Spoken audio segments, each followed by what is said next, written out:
Baik, kegiatan ini pemerintah sementara menggelar di seluruh teritorial West Papua. Sejak tanggal 26 Januari, pemerintah sementara secara umum sudah mendeklarasikan bahwa rakyat West Papua siap sambut kedatangan Komisaris Tinggi Dewan HAM PBB ke West Papua dalam rangka investigasi dugaan pelanggaran HAM masa lalu dan sekarang. Oleh karena itu, saya akan menjelaskan sedikit kenapa investigasi itu harus terjadi. Bahwa semua laporan pelanggaran HAM masa lalu dari 61 sampai dengan 2022 ini dilaporkan oleh berbagai pihak kepada Dewan HAM PBB, Hak Asasi Manusia, Komisaris Tinggi melalui prosedur-prosedur yang legal, resmi. Sehingga laporan itu diadopsi oleh Melanesia Speak Group, MSG, terus Pacific Island Forum, PIF, dan didukung juga oleh Afrika, Karibian, dan Pasifik, ACP. Mereka mengadopsi itu, ini sudah lama dari 2019. 2019 sudah Komisaris Tinggi menyurati kepada Indonesia untuk investigasi. Tetapi belum pernah 2019 melayangkan surat satu kali untuk investigasi kepada Indonesia oleh Komisaris Tinggi Dewan HAM PBB. Tapi Indonesia belum pernah klarifikasi. Di tahun 2020 Indonesia Komisaris Tinggi juga melayangkan surat 2 kali untuk klarifikasi dugaan pelanggaran HAM. Terus di tahun 2021 Indonesia Komisaris Tinggi melayangkan surat 2 kali kepada Indonesia. Hal yang sama untuk klarifikasi dugaan pelanggaran HAM. Tapi peristiwa-peristiwa itu tidak pernah ditanggapi oleh Indonesia. Indonesia hari ini harus klarifikasi karena laporan dugaan pelanggaran HAM itu orang Papua, baik dari LSM, gereja, dari berbagai pihak, mereka melaporkan kepada Komisaris Tinggi Dewan HAM PBB atau Kantor Hak Asasi Manusia melalui prosedur. Artinya melalui sidang-sidang tahunan tentang hak asasi manusia dan lain sebagainya. Proses ini sudah biasa dilakukan oleh seluruh dunia. Proses ini juga dilakukan oleh bagi pemerhati kemanusiaan di Indonesia dan di West Papua. Jadi Indonesia tidak bisa mengatakan bahwa ini tidak resmi, itu tidak benar. Isu ini sama sekali tidak dibenarkan karena yang akan mendesak, yang akan mendukung adalah kami mengambil pemerintah sementara mengambil bahwa laporan-laporan ini diajukan, tapi perannya diplomasi daripada pemerintah sementara adalah diplomasi kuat untuk bagaimana melobi ke negara-negara supaya mendesak Indonesia.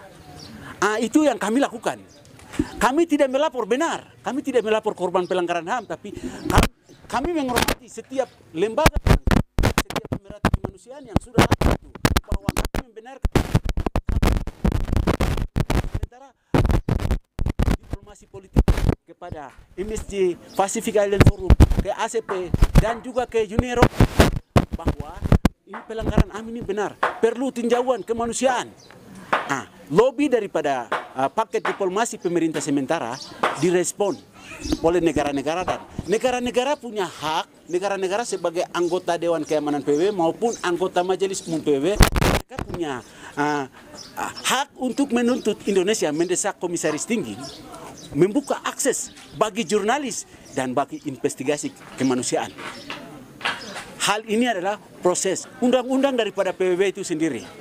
Indonesia sebagai negara anggota PBB yang sama, Indonesia juga harus menghormati negara-negara PBB juga yang meminta Indonesia untuk buka pintu. Jadi negara-negara anggota PBB mereka meminta Indonesia untuk buka pintu berdasarkan undang-undang sebagai anggota negara PBB. Bukan undang-undang Indonesia juga bukan undang-undang MSC juga, bukan undang-undang Pacific Island Forum, bukan juga undang-undang ACP, Afrika, Karibian, dan Pasifik, bukan juga undang-undang Uni Eropa, tapi ini adalah undang-undang prosedur resmi daripada komisaris kantor Dewan HAM PBB. Jadi di sini tekanan ini bagaimana dia mau respon, itu kembali ke pilihan Indonesia. Dia mau respon bahwa ya silakan. Desakan-desakan oleh negara-negara ini kepada komisaris tinggi ini, Indonesia mau buka pintu, silakan. Tidak juga silakan.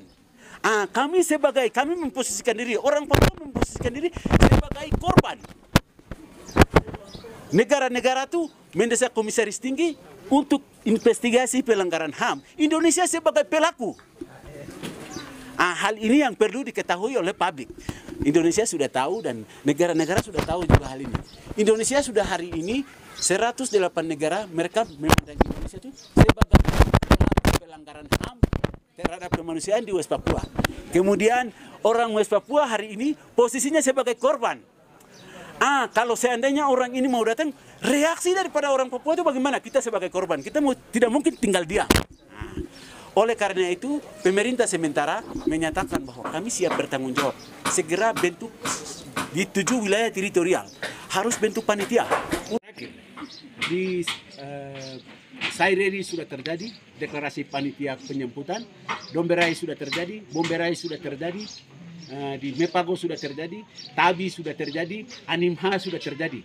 Hari ini tanggal 14 Maret 2022 di wilayah Lapago adalah terakhir. Jadi pemerintah wilayah, pemerintah sementara di West Papua itu telah terbentuk panitia, telah menyatakan sikap yang resmi bahwa kami siap sambut kedatangan. Kami posisi sebagai korban. Hal ini penting untuk rakyat ketahui, penting untuk publik ketahui, penting juga Indonesia tahu hal itu. Indonesia hari ini berusaha, dia mau menghindar dari sebagai pelaku itu. Dia mau menghindar itu. Saya bukan pelaku, dia mau bilang hal itu. Tetapi peristiwa sudah terjadi. Laporan itu bukan kita yang bikin. Mereka mendesak, negara-negara mendesak, 108 negara mendesak Indonesia, mendesak PBB untuk datang ke West Papua berdasarkan laporan. Jadi laporan itu yang nanti kita akan lihat, PBB akan lihat bahwa apakah itu bayangan Indonesia yang bikin atau orang Papua dan orang Papua yang mereka baku bunuh baru kita tuduh Indonesia yang bikin. Itulah yang kita akan membuktikan. Hal ini yang Indonesia tidak bisa buka akses. Berarti Indonesia memposisikan diri sebagai pelaku. Tetapi Indonesia juga mempunyai kewajiban sebagai negara. Ingat. Di sini yang Indonesia mempunyai kewajiban sebagai negara bahwa dia harus tunduk di bawah undang-undang Dewan HAM PBB. Karena dia Indonesia juga sebagai negara, dia anggota tetap Dewan HAM PBB.